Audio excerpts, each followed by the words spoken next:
Hello students, welcome to virtual class by Municipal Corporation of Greater Mumbai. Today we are going to learn English. Hello बच्चों, welcome to virtual class. Myself Sagar Vasant Mahale, your virtual class teacher.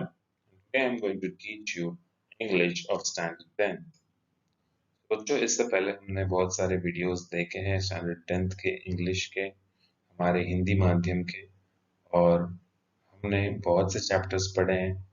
आज भी हम आपको एक नए chapter से रूबरू कराने आए हैं और हम इस चैप्टर में एक बहुत ही इंटरेस्टिंग बात सीखने वाले हैं। तो बच्चों, आपने मालगुडी डेज, ये बहुत पहले आने वाली एक सीरियल थी टीवी पर, वो सीरियल के बारे में सुना होगा। तो मालगुडी डेज ये स्वामी एंड फ्रेंड्स नाम के किताब से ली गई एक सीरियल है और स्वामी एंड फ्रेंड्स के लेखक है मिस्टर आर के नारायण। तो आज हम इस किताब का रिव्यू पढ़ने वाले हैं, मतलब इस किताब में क्या है, किताब में मैसेज क्या है, किताब किसने लिखी है और मिस्टर आर के नारायण के बारे में कुछ जानकारी। तो ऐसे इस किताब की रिव्यू को आज हम इस चैप्टर में देखने वाले हैं। यूनिट दूसरा, चैप्टर पांचवा, book review, Swami and Friends by R K Narayan. तो बच्चों, इस चैप्टर को शुरुआत करने से पहले हम जानेंगे इस चैप्टर से पहले किताब में दी हुई, हमारे टेक्स्ट बुक में दी हुई चिट चैट यानी वार्मिंग अप। तो हम कुछ सवाल और कुछ जवाब के बारे में पहले जानकारी ले लेते हैं, उसके बाद हम चैप्टर की शुरुआत करेंगे। तो बच्चों, अब हम वार्मिंग अप चिट चैट के बारे में बात करेंगे। उसमें से पहला सवाल जो है, form group of 3 to 4 and share the following with your groups. तो आपको 3 से 4 विद्यार्थियों का एक ग्रुप बनाना है, या फिर अभी आप कोरोना पीरियड में सब घर पे अकेले ही हैं, तो आप इन 5-6 सवालों पे खुद रिसर्च कर सकते हो। सबसे पहला पॉइंट है योर फेवरेट बुक, आपकी पसंदीदा किताब। तो आप बच्चों अगर स्कूल में होते तो लाइब्रेरी में बहुत सी कहानियों की किताबें, बड़े बड़े लेखकों की किताबें, कविताओं की किताबें, ऐसे बहुत सी किताबें होती है लाइब्रेरी में। तो आपके घर पे भी अगर कोई बुक होगी, आपने पढ़ी होगी या आपने पहले कभी पढ़ी होगी, तो उस किताब का आपको नाम बताना है और उस किताब के बारे में बताना है, टाइप ऑफ बुक, कि वो लघु कथाएं हैं, ये किसी का आत्मचरित्र है, या एडवेंचर है, थ्रिलर है, या साइंस के ऊपर लिखी गई किताब है, या ऐतिहासिक किताबी है जैसे कि हिस्टोरिकल। तो इस टाइप के बारे में आपको बताना है। तीसरा पॉइंट है ऑथर या फिर राइटर, तो किताब का लेखक कौन है उसके बारे में आपको जानकारी देनी है। और फिर उस किताब में सबसे बड़ा मेन कैरेक्टर कौन है उसके बारे में आपको लिखना है। उसके बाद बैकग्राउंड, किस समय पर लिखी गई है, वो जगह का नाम क्या था, कौन सी जगह पे वो किताब लिखी गई, मतलब उस किताब में कौन सी जगह के बारे में लिखा गया है, कौन से वक्त के बारे में लिखा गया है, उन सारी बातों के बारे में आपको बताना होगा। और उसके बाद में प्रॉब्लम या फिर डिलेमा या फिर एनी स्पेशल मैसेज, मतलब उस किताब से आपको क्या समझ आता है, क्या सीख मिलती है, क्या कोई मैसेज है, कोई स्पेशल मैसेज है, या उसमें किसी परिस्थिति का, कठिन परिस्थिति के बारे में बताया गया है, या कोई भी, मतलब उस किताब से आपको क्या ज्ञान प्राप्त होता है उसके बारे में आपको लिखना है। तो बच्चों, मैंने एक किताब पढ़ी है जिसके बारे में आपको ये मैं सारे 6 पॉइंट्स के सविस्तर जवाब देना चाहूंगा। तो आइए देखते हैं।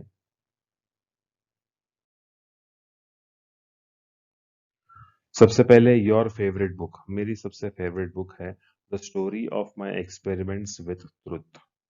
तो ये एक जो किताब है, काफी फेमस किताब है और काफी पुरानी किताब है। और इस किताब का क्या टाइप है, ये एक आत्मचरित्र है यानी ऑटोबायोग्राफी है।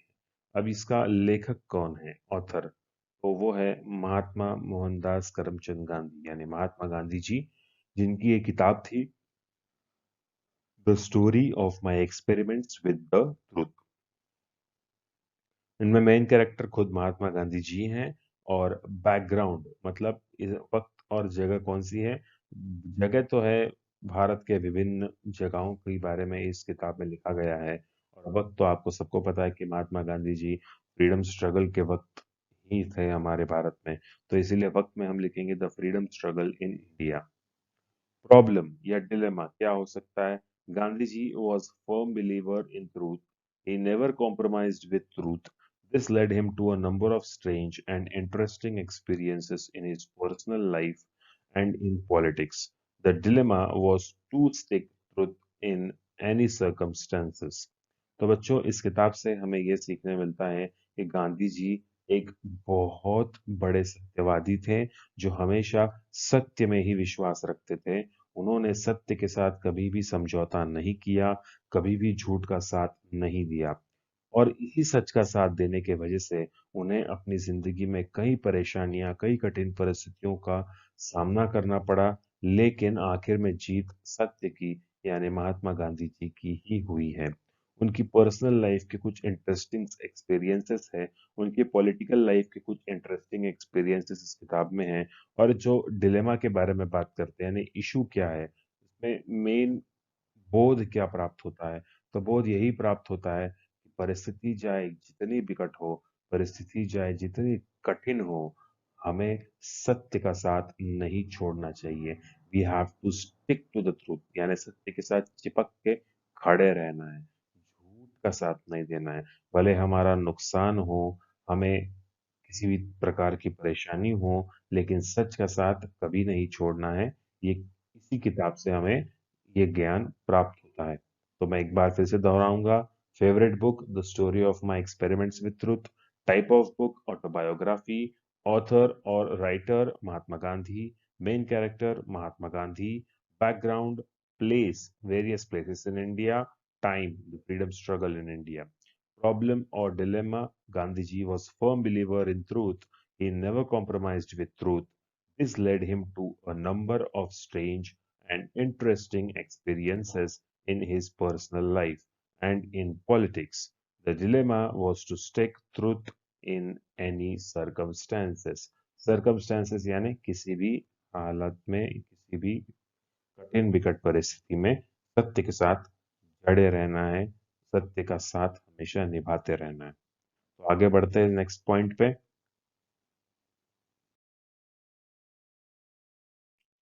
Determiners are words that modify a noun or noun phrase and occur before them in a sentence. Determiners provide a context to the noun they precede. तो determiners ये ग्रामर का टॉपिक है। वार्मिंग अप में हम इसके सिर्फ examples देख लेते हैं। दे में बी आर्टिकल्स। आर्टिकल्स क्या होते हैं? ए, एन और द। डेमोन्स्ट्रेटिव्स क्या होते हैं? This, that, these, those, which, etcetera.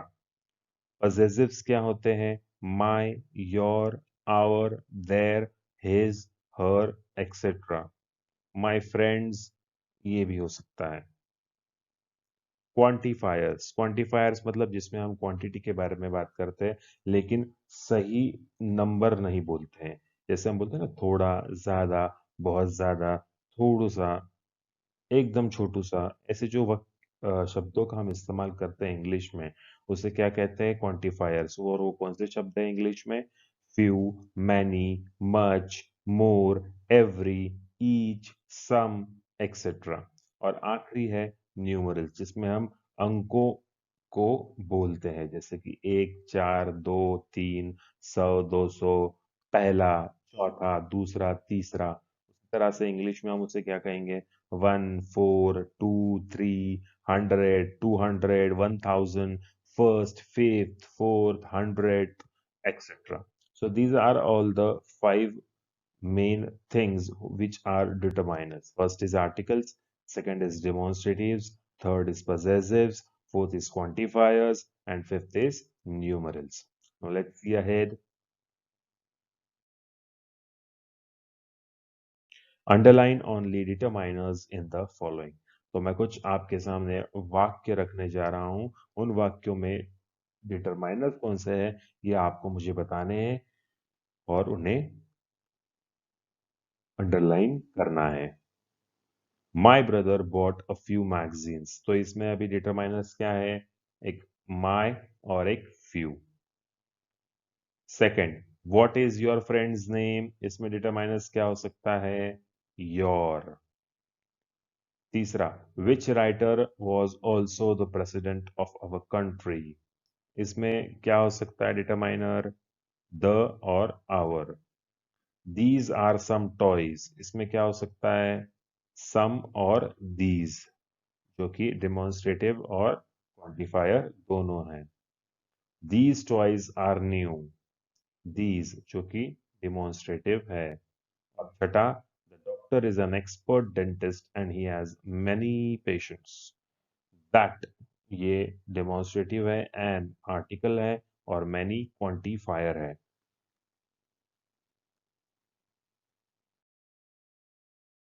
अब हम देखेंगे स्वामी एंड फ्रेंड्स, जो कि एक किताब है जो कि आर के नारायण जी ने लिखी है। तो किताबों के कुछ कवर पेजेस कुछ ऐसे नजर आते हैं बच्चों। यदि आपको अगर लाइब्रेरी में जाने का मौका मिले तो लाइब्रेरी में स्वामी एंड फ्रेंड्स की किताब जरूर पढ़ना। तो बच्चों, आज हम इस किताब को नहीं पढ़ने वाले, लेकिन इस किताब को पढ़ने के बाद क्या क्या ज्ञान हमें प्राप्त होता है, कौन सा मैसेज हमें मिलता है किताब के बारे में। बोलते हैं ना, एक छोटी सी एक छोटा सा पैराग्राफ लिखना होता है, जिसे हम समरी कहते हैं। तो बुक रिव्यू का मतलब यही होता है बच्चों की समरी क्या है। आपको एक 200 पन्ने की किताब दी गई, आप वो 200 पन्ने की किताब पढ़ो और मुझे सिर्फ एक पेज में लिख के बताओ कि ये किताब में क्या लिखा है, या फिर एक किताब किस बारे में है, किताब के लेखक के बारे में क्या जानकारी मिलती है, किताब में जो मेन कैरेक्टर है उसके बारे में क्या जानकारी मिलती है, किताब में जो कहानी है, जो सिचुएशन है, उसके बारे में क्या जानकारी मिलती है। ये सारी बातें हम इस चैप्टर में पढ़ने वाले हैं। हम स्वामी एंड फ्रेंड्स ये किताब नहीं पढ़ने वाले। हम आर के नारायण की बायोग्राफी या ऑटोबायोग्राफी नहीं पढ़ने वाले। हम आर के नारायण के द्वारा लिखित एक किताब स्वामी एंड फ्रेंड्स, इस किताब के बारे में हम उस किताब की समरी या जिसे बुक रिव्यू कहा जाता है इंग्लिश में, वो हम देखने वाले हैं। तो बुक रिव्यू हम 3 हिस्सों में देखेंगे, और वो 3 हिस्से कौन से हैं मैं आपको बताता हूँ। उससे पहले, उन 3 हिस्सों के बारे में जानने से पहले हम आर के नारायण जी के बारे में एक छोटी सी जानकारी हासिल करेंगे। Are K Narayan ji famous Indian writer थे इंग्लिश में, जिनका जन्म चेन्नई में हुआ था। और उन्होंने एक फिक्शनल टाउन यानी ख्याली एक शहर बनाया था, जिसका नाम रखा था मालगुडी। तो बच्चों, मैंने आपको स्टार्टिंग में बताया था कि मालगुडी डेज करके एक सीरियल आती थी टीवी पर, दूरदर्शन पर। हम जब छोटे थे, हम टीचर लोग, तब की बात है, आज से 20-25 साल पहले की बात है। और मालगुडी डेज, ये जो सीरियल है, ये स्वामी एंड फ्रेंड्स इस किताब से ली गई एक सीरियल है। और उसके बाद उन्होंने पद्म भूषण अवार्ड भी जीता था 1964 में। उनके 3 काफी बहुत ही फेमस बुक्स है। सबसे पहला है द इंग्लिश टीचर, दूसरी द स्वामी एंड फ्रेंड्स, जिसके बारे में आज हम पढ़ने वाले हैं, और तीसरी बुक है द गाइड। तो बच्चों, ये 3 किताबें mister are K Narayan ji की बहुत ही फेमस किताबें हैं। यदि आपको कभी समय मिले, कभी आप लाइब्रेरी में जाए या आपके इर्द गिर्द आपके परिसर में अगर कोई किताबों की दुकान है जहाँ से आप ये किताब सेकंड हैंड क्यों ना हो खरीद सकें, तो यह बुक आप जरूर पढ़िए। आर के नारायण जी की इंग्लिश हमेशा सिंपल और सोबर रहती है, इसकी वजह से आपको आसानी से समझ में आ सकता है।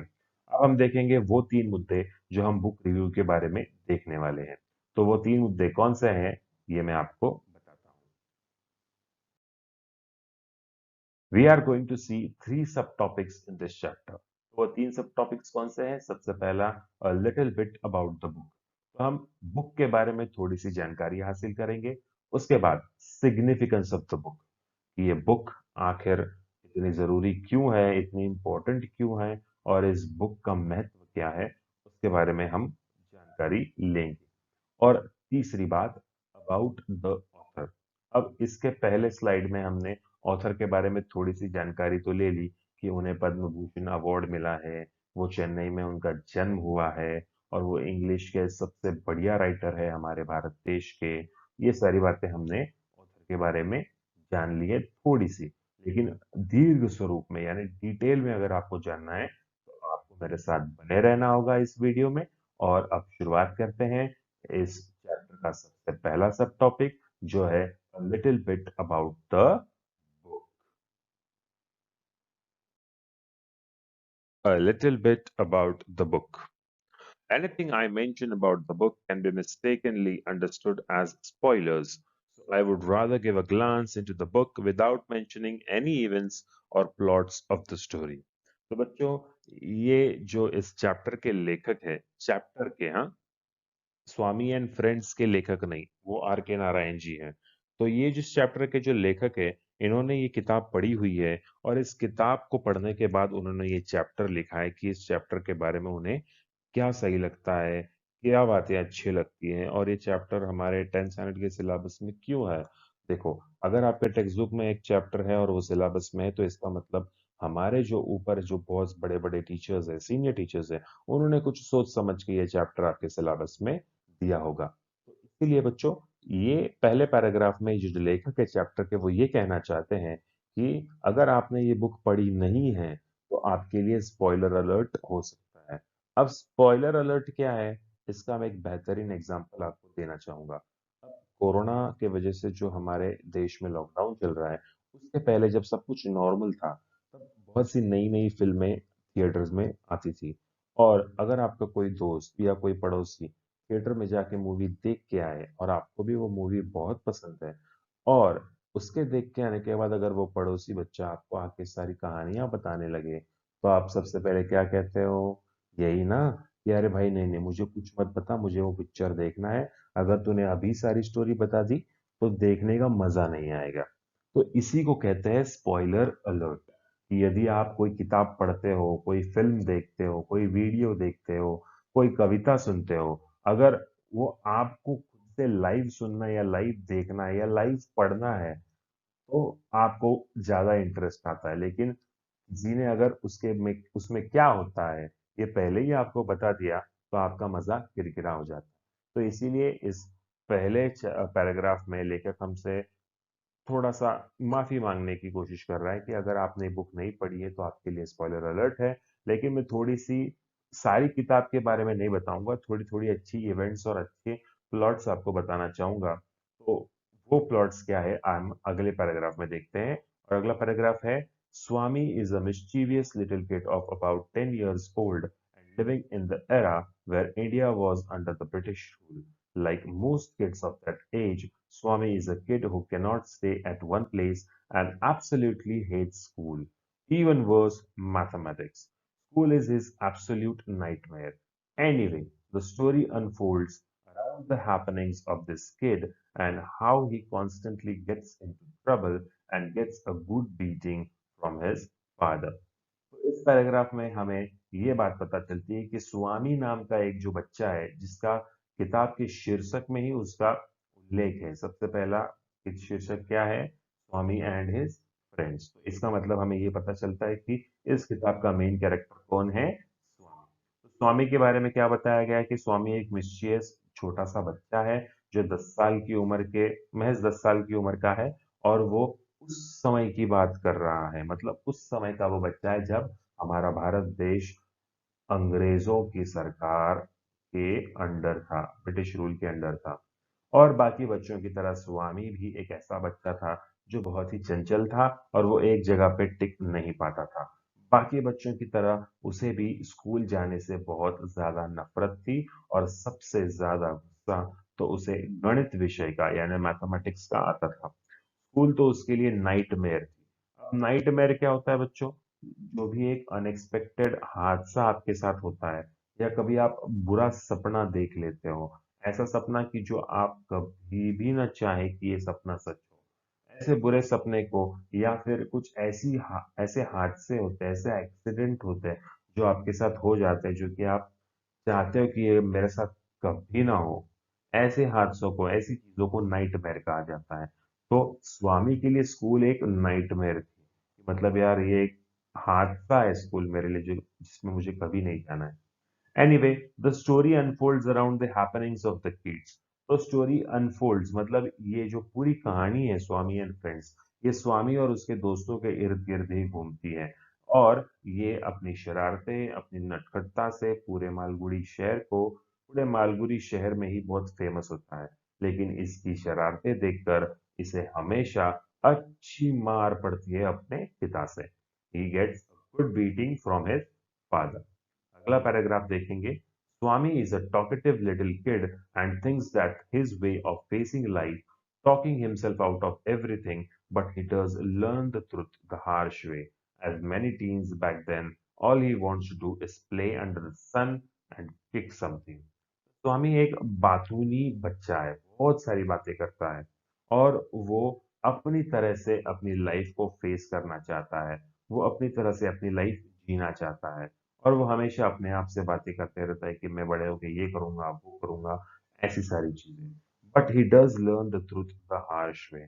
लेकिन जब भी उसे सच का सामना करना पड़ता है, तो उसे बड़ी कठिनाइयों से ही सच का सामना करना पड़ता है।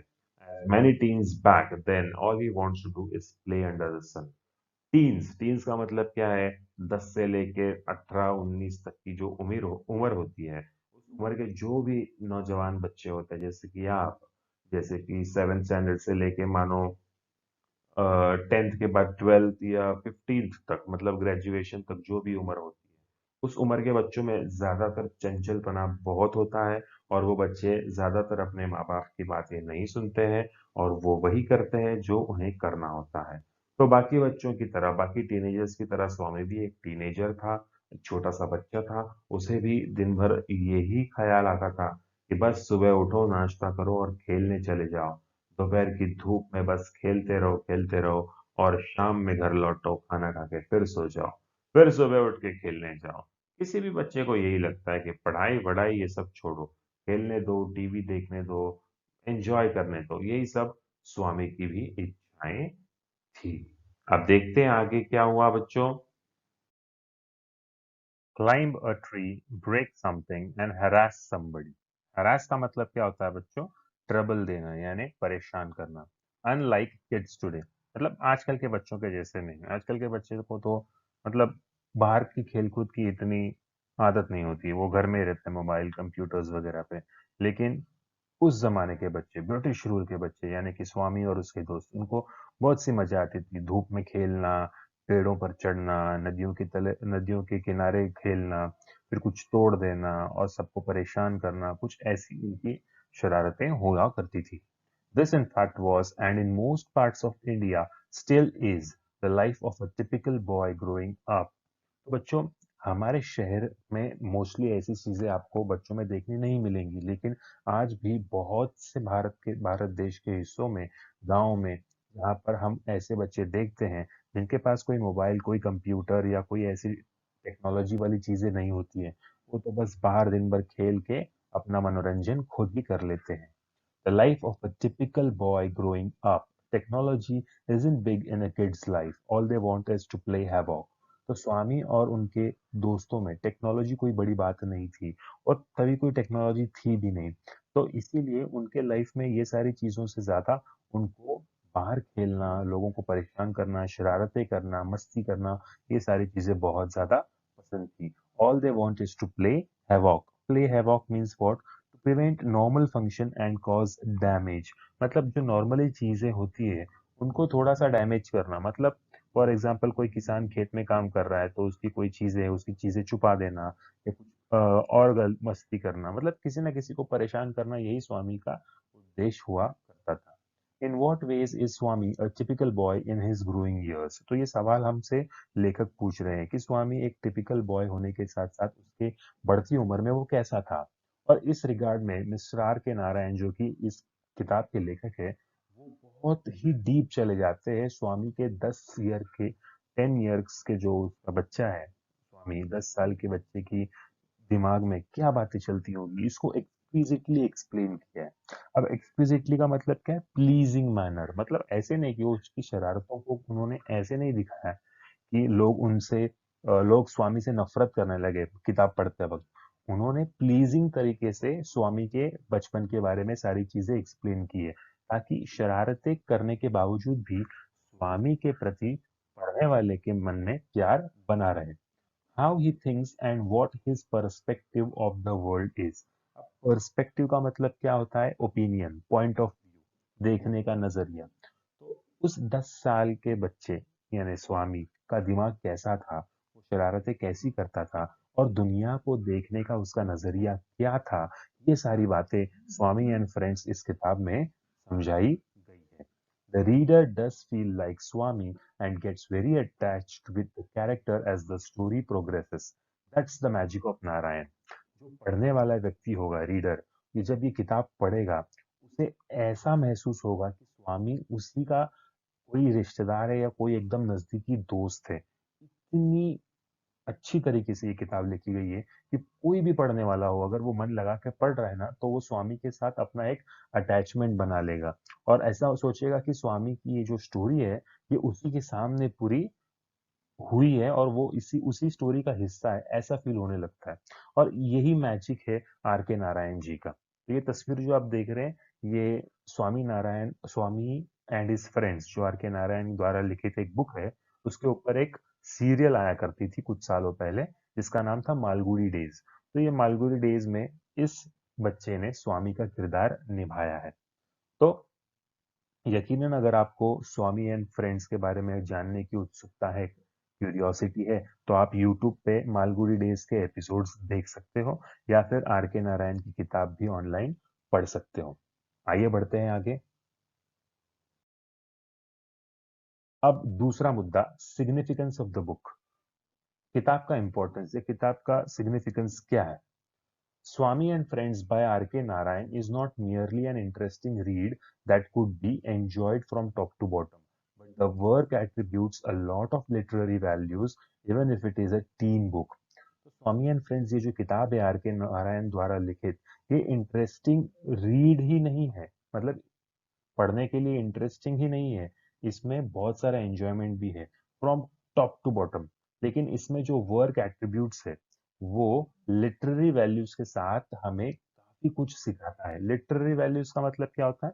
लिटरेरी मीन्स लिटरेचर और वैल्यूज यानी उसके इंपॉर्टेंस। तो साहित्य के बारे में ज्यादा जानकारी या साहित्य का महत्व पढ़ आपको बताने वाली ये किताब है। भले ही ये टीन बुक हो, टीन बुक मतलब क्या, 11 से 20 की उम्र वालों बच्चों को पढ़ने के लिए, लेकिन फिर भी आपको ये, अगर बड़े ने भी पढ़ी ये बुक तो उसको भी बहुत अच्छी लगेगी।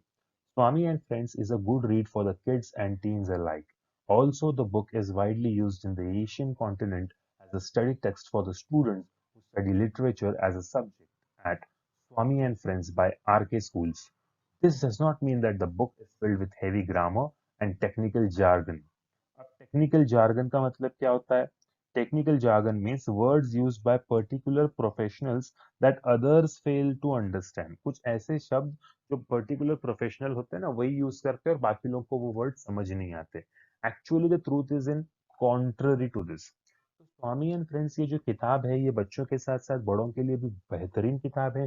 पूरे एशिया कॉन्टिनेंट में ये किताब स्टडी यानी सिलेबस के तौर पे आपको दिए जाते हैं। देखिए, मैं जब बीए और एमए करते हैं आप, तो मैंने भी बीए और एमए किया हुआ है और मुझे भी उस वक्त आर के नारायण जी की the guide, Swami and friends, English teacher, ये सारी किताबें पढ़ाई में थी। मतलब स्वामी एंड नारायण की ये जो स्वामी and friends are K Narayan की जो एक किताब है, ये सिलेबस में भी ज्यादातर लिटरेचर के सिलेबस में सब्जेक्ट के तौर पर इस्तेमाल किया जाता है।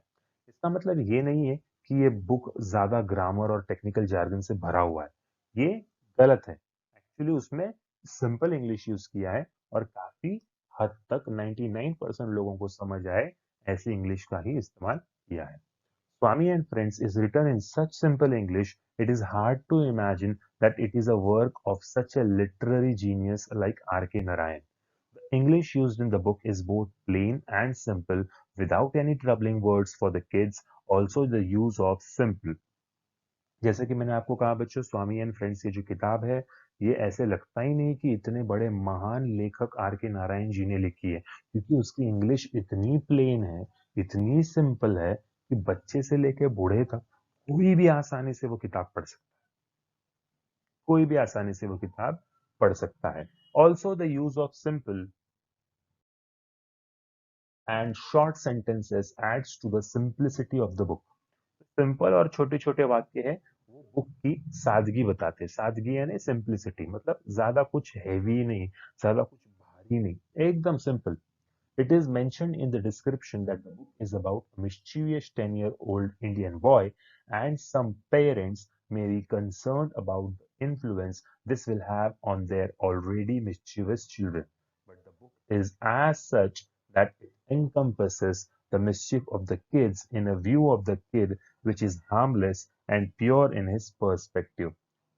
तो बच्चों, ये जो किताब है इसमें एक 10 साल के नटखट शरारती मस्तीखोर इंडियन यानी भारतीय लड़के के बारे में ये सारी चीजें हैं। शुरुआत में कुछ पेरेंट्स को ऐसे लगा था कि ये किताब अगर मेरे हमारे बच्चे पढ़ेंगे जो कि पहले से ही शरारती है तो ये किताब पढ़ के तो और भी शरारत करने लगे, लेकिन ऐसा बिल्कुल नहीं है। Because it encompasses the mischief of the kids. Encompasses मतलब सर्कल्स अराउंड। किताब उस मिसchief जो है, उसकी शरारतें जो उसके इर्द गिर्द सर्कल बना के ये किताब है। Like it encircles the mischievous kid. The kid's in a view of the kid which is harmless and pure in his perspective. वो नटखट है, वो शरारती है, लेकिन उसका मन बिल्कुल साफ है। उसका दुनिया की तरफ देखने का नजरिया बिल्कुल अलग है और उसका दिल बिल्कुल प्योर है। Also, amidst all the mischief and naughtiness, we actually find that Swami is a loving and tender kid who is actually very sensitive। तो बच्चों, अब सेंसिटिव का मतलब क्या होता है? Quick to understand feelings of others. जो इमोशनल होता है, जिसको फीलिंग्स की कदर होती है, उसे सेंसिटिव कहा जाता है। और सेंसिटिव होना एक हद तक अच्छा भी होता है। बच्चों, स्वामी जितना आपको इसमें शुरुआत में मिशीवियस लगेगा, नॉटी लगेगा, लेकिन वो उतना ही लविंग और टेंडर भी है। टेंडर यानी अच्छे स्वभाव का। loving and tender kid who's actually very sensitive. It is also known fact that mischievous kids are the most sensitive and loving people of all, and R.K. Narayan does a great job conveying that to all of us. So, in conclusion, it can be said that this book is a good read for children of all ages who may just enjoy a good read or who may want to improve their English skills. तो बच्चों, conclusion में हमारे लेखक यही कहते हैं कि are K Narayan की ये जो किताब है ये एक ग्रेट जॉब है, जो ये सबको मैसेज कन्वे करते हैं कि ये किताब पढ़ने के लिए बहुत ही आसान भी है। अगर आपको इंग्लिश स्किल सुधारना है तो उसके लिए भी है। कोई भी छोटा बच्चा हो, 10 साल से लेके 20 साल तक की उम्र का, किसी भी उम्र का बच्चा ये किताब बड़ी मजे से पढ़ सकता है और उसे बोर भी नहीं होगा। ये हमारे इस चैप्टर के लेखक कहते हैं। About the author. अब ऑथर के बारे में यानी लेखक आर के नारायण जी के बारे में हम थोड़ी जानकारी लेंगे। ये जो उनकी तस्वीर है ये रीसेंट तस्वीर है उनके डेथ के पहले की, मिस्टर आर के नारायण की। Author of Swami and friends is India's one of the greatest authors of all time, R.K. Narayan. R.K. Narayan is responsible for many of the outstanding literary works India has ever produced, and this book in particular captures the essence of India under British ruling and the mind and life of a typical teenage kid. Other great works by Narayan include Malgudi Days, The Guide, The Painter of Science, and many more literary works such as the Ramayana, a shortened modern prose version of the Indian epic, and the Mahabharata, a shortened modern prose version of the Indian epic. Go take a look at them if you are interested. तो बच्चों, इस last point में author के बारे में लेखक ये कहते हैं कि आर के नारायण जैसा ग्रेट ऑथर इंडिया को आज तक प्राप्त नहीं हुआ है जो कि इंग्लिश में लिखते हैं। Okay, and English writer. ऐसे हमारे पास मातृभाषा हिंदी, राष्ट्रभाषा हिंदी के बारे में, मातृभाषा मराठी के बारे में, बंगाली के बारे में, पंजाबी के बारे में, राजस्थानी के बारे में, साउथ में तमिल तेलुगु, ऐसे बहुत से राइटर्स हैं और वो भी अच्छे हैं, ये नहीं कह रहा हूँ। लेकिन आर के नारायण जो कि एक बाहर की देश की भाषा यानी इंग्लिश भाषा के एक इतने ग्रेट राइटर जिनका पूरे जग में नाम है, तो ऐसा राइटर आज तक इंडिया को नहीं मिला। और are K Narayan ji responsible है उनके आउटस्टैंडिंग लिटरेरी वर्क, साहित्य का आउटस्टैंडिंग परफॉर्मेंस उन्होंने आज तक इंडिया में किसी ने इतना बेस्ट परफॉर्मेंस नहीं दिया था जितना आर के नारायण जी ने दिया है। And this book in particular captures the essence of India. Essence का मतलब क्या होता है बच्चों? एसेंस मीन्स स्पिरिट, और ये स्पिरिट जो है ऐसा इंडिया में आज तक किसी राइटर ने नहीं दिया था। British ruling and the mind of life of typical teenage kid.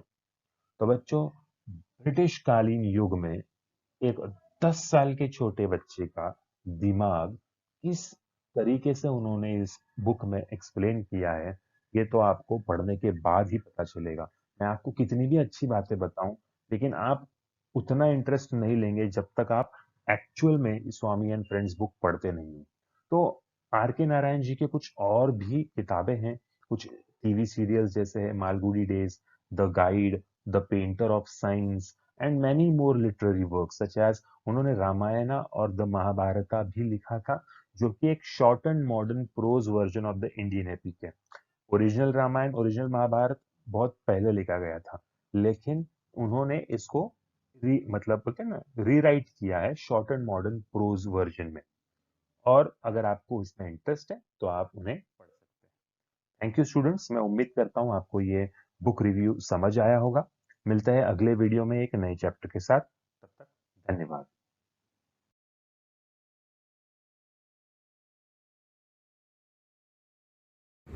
Thank you, students. This was our today's lecture. And don't forget to press the bell icon as well as the subscribe button for more interesting videos. Thank you very much.